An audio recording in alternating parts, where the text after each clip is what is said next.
Hi guys! So yun guys, umorder tayo sa TikTok ng mga damit and shirts. Susukatin natin kung bagay sa atin.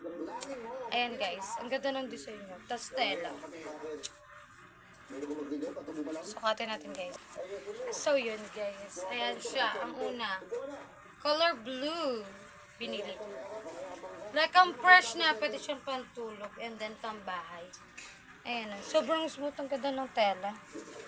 Sobrang lambot. Ayan siya. Color blue. Ayan. And then, meron ako napili. It's black. So, yun guys. Ito yung black. Like, may pa-shape siya dito. Ayan. Magkaiba sila ng color blue. Ayan. Ganda na ganda na. Ayan siya. Pwede pang bahay. Pang araw-araw. And then, pwede siyang pantulog. Like press. Kaya din may nabili akong shirt sa TikTok like this. Pwede kang hindi na mag-panty. Ayan. Diba ang ganda niya? Naka-shape. Diba? Meron to guys. Order na kayo sa TikTok. Thank you.